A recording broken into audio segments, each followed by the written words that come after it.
Le Seigneur soit avec vous. Et avec votre esprit. Évangile de Jésus-Christ selon saint Matthieu. Gloire à toi, Seigneur. En ce temps-là, Jésus disait à ses disciples, « Ce que vous faites pour devenir des justes, évitez de l'accomplir devant les hommes pour vous faire remarquer. Sinon, il n'y a pas de récompense pour vous auprès de votre Père qui est aux cieux. Ainsi, quand tu fais l'aumône, ne fais pas sonner la trompette devant toi, comme les hypocrites qui se donnent en spectacle dans les synagogues et dans les rues, pour obtenir la gloire qui vient des hommes. Amen, je vous le déclare, ceux-là ont reçu leur récompense. Mais toi, quand tu fais l'aumône, que ta main gauche ignore ce que fait ta main droite, afin que ton aumône reste dans le secret, ton Père qui voit dans le secret te le rendra. Et quand vous priez, ne soyez pas comme les hypocrites. Ils aiment à se tenir debout dans les synagogues et au carrefour pour bien se montrer aux hommes quand ils prient. Amen, je vous le déclare, ceux-là ont reçu leur récompense. Mais toi, quand tu pries, retire-toi dans ta pièce la plus retirée, ferme la porte et prie ton Père qui est présent dans le secret. Ton Père qui voit dans le secret te le rendra. Et quand vous jeûnez, ne prenez pas un air abattu comme les hypocrites. Ils prennent une mine défaite pour bien montrer aux hommes qu'ils jeûnent. Amen, je vous le déclare, ceux-là ont reçu leur récompense. Mais toi, quand tu jeûnes, parfume-toi la tête et lave-toi le visage. Ainsi ton jeûne ne sera pas connu des hommes, mais seulement de ton Père qui est présent au plus secret. Ton Père qui voit au plus secret te le rendra. Acclamons la parole de Dieu. Louange à toi, Seigneur Jésus.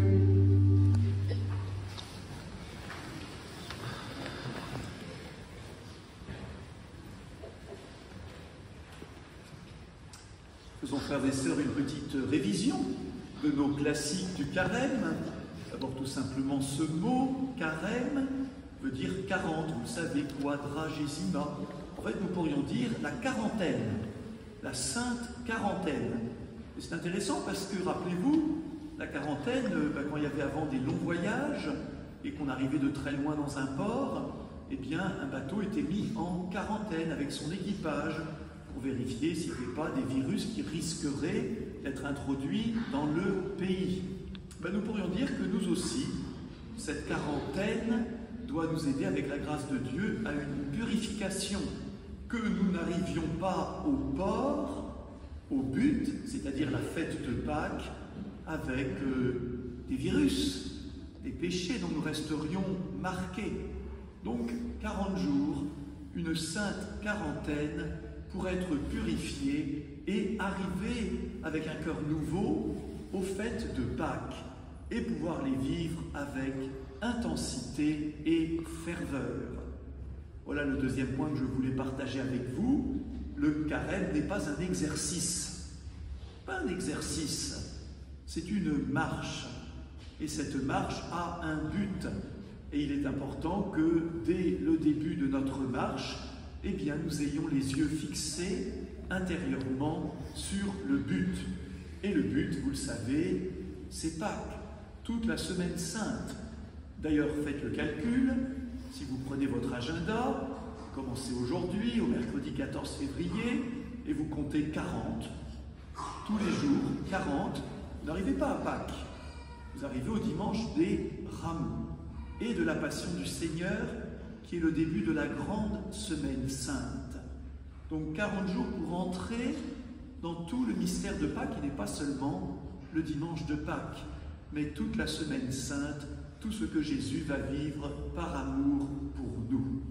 Donc, une marche qui a un but, et si des fois nous trouvions le temps un peu long, eh bien, il nous faut, comme dans une marche en montagne, lever les yeux pour voir le but, et cela nous redonnera confiance et courage.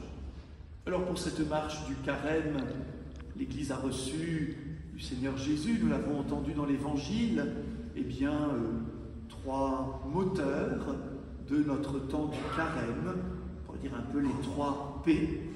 P comme prier, P comme partager, P comme se priver, le jeûne. Alors rappelons brièvement pourquoi ces 3 P sont comme un peu les 3 moteurs de notre temps du carême. Bien sûr, prier, ce n'est pas réservé au temps du carême. Mais au temps du carême, il y a une grâce, frères et sœurs, particulière qui nous entraîne à prier davantage, à prier plus fréquemment et à prier plus longuement. Que celui qui n'a pas l'habitude de prier tous les jours a choisi son effort de carême. Ce sera de prier un peu chaque jour. Que celui, je l'espère, je le pense, la majorité qui a déjà cette excellente habitude de prier chaque jour, eh bien prie un peu plus longtemps. Ou si vous priez une fois le matin, priez aussi le soir. Ou si vous passez devant une église sans vous arrêter, arrêtez-vous. De bien des manières, creusons, approfondissons ce goût, ce désir de la prière personnelle. Nous l'avons entendu, Dieu, notre Père, attend chacun de nous dans le secret de cette prière personnelle. Prière personnelle et puis aussi, bien sûr, prière communautaire. C'est un temps favorable pour ne manquer aucune messe du dimanche. C'est un temps favorable peut-être aussi pour découvrir, si nous le pouvons, que la messe de semaine a une vertu particulière. Elle est plus courte, elle va davantage à l'essentiel. Elle peut être aussi une belle découverte pour ceux et celles qui n'en ont pas l'habitude. Voilà, prier. Deuxième P, partager. Dans l'Évangile, il est question de faire l'aumône. Bien sûr, frères et sœurs, voilà, prier, c'est se tourner vers Dieu. Partager, c'est se tourner vers les autres. Tu aimeras le Seigneur ton Dieu. Tu aimeras ton prochain comme toi-même. Alors, il y a de multiples manières de partager. Certainement, partager un peu de notre argent. Il y aura au cours du carême des propositions de quête pour le CCFD, la solidarité internationale. Voilà, proposition aussi à un moment de faire une collecte alimentaire pour les étudiants en précarité. Et puis il y a bien sûr aussi les œuvres que vous aimez soutenir. Et vous aurez certainement à cœur, eh bien, à la fin du carême, avec la petite cagnotte qu'on a pu constituer, quel que soit le montant atteint, d'en faire un vrai geste de partage. Mais il y a aussi beaucoup d'autres choses à partager, et peut-être d'abord de notre temps, de notre attention, les uns avec les autres, et peut-être plus encore avec ceux et celles qui sont en solitude, peut-être en retrait, passer un coup de fil à une parente qu'on a un peu oubliée, prendre un peu plus de temps pour aller s'enquérir de la santé de sa voisine. Il y a bien des manières de partager. À nous de choisir ce qui sera en ce temps du carême notre priorité de partage. Prier pour aimer Dieu davantage, partager pour nous aimer les uns les autres davantage, et nous priver, troisième P, P comme se priver pour s'aimer soi-même davantage. Alors ça peut paraître paradoxal, parce que si on se prive, si on jeûne, on semble à première vue se retirer quelque chose, mais nous le savons bien, nous sommes saturés de bien des choses qui sont trop abondantes.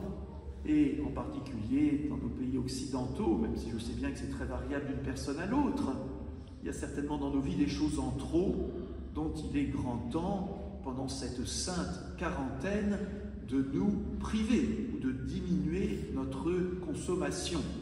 Alors, jeûner, d'abord, ne cherchons pas midi à 14h. Jeûner, l'Église nous dit que c'est se priver d'un repas au cours de la journée. Alors bien sûr, il faut adapter ça à son état de santé. C'est évident qu'il y a des gens, c'est pas raisonnable qu'ils jeûnent. C'est pas recommandé par le médecin. Évidemment, vous ne le faites pas. Mais si nous pouvons le faire, chaque fois que nous pouvons le faire, plus particulièrement encore aujourd'hui, les vendredis du carême, mais aussi les autres jours, eh bien jeûner, c'est creuser en nous une faim. C'est nous rappeler que l'homme ne vit pas seulement de pain, mais de toute parole qui sort de la bouche de Dieu. Alors pendant tout un temps, la mode était un peu dans l'Église catholique en France de ne pas tellement prêter attention au jeûne corporel. Je crois que c'est revenu comme un point d'attention important, comme une vraie possibilité, eh bien un peu de nous désintoxiquer de beaucoup de choses par ce jeûne corporel.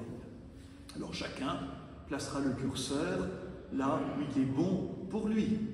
Dans l'Église catholique, on privilégie la liberté par rapport à des règles trop strictes. Il faut que cette liberté, nous la saisissions pour faire vraiment de notre temps du carême un vrai temps de jeûne. Et puis après, et bien sûr, frères et sœurs, il y a beaucoup d'autres choses dont nous aurions grand intérêt pour nous-mêmes et pour les autres à nous priver, ou tout du moins à diminuer un peu notre consommation. Ça peut être la consommation d'alcool, ça peut être la consommation de nos portables, si on arrivait à économiser une petite demi-heure pour dormir un peu plus, pour prier un peu plus, en raccourcissant le temps que nous passons, voire peut-être que nous perdons sur des réseaux sociaux qui bien sûr sont construits pour capter notre attention, eh bien, ça nous rendrait un peu plus libres et un peu plus disponibles les uns pour les autres, par exemple. Voilà, c'est à nous de choisir devant le Seigneur cette privation qui sera bonne pour moi et qui pourra aussi donner de la place à la prière et au partage. Voilà, frères et sœurs, nous allons recevoir dans quelques instants le signe des cendres, car au fond, ce qui compte, c'est le désir de nous convertir, c'est-à-dire de nous tourner vraiment vers le Seigneur, qui nous entraîne vers Pâques, le Seigneur Jésus, notre Maître, pour que nous soyons davantage ses disciples en utilisant tous les moyens que le carême nous offre, prier, partager, se priver et surtout marcher avec ferveur à la suite du Christ. Amen.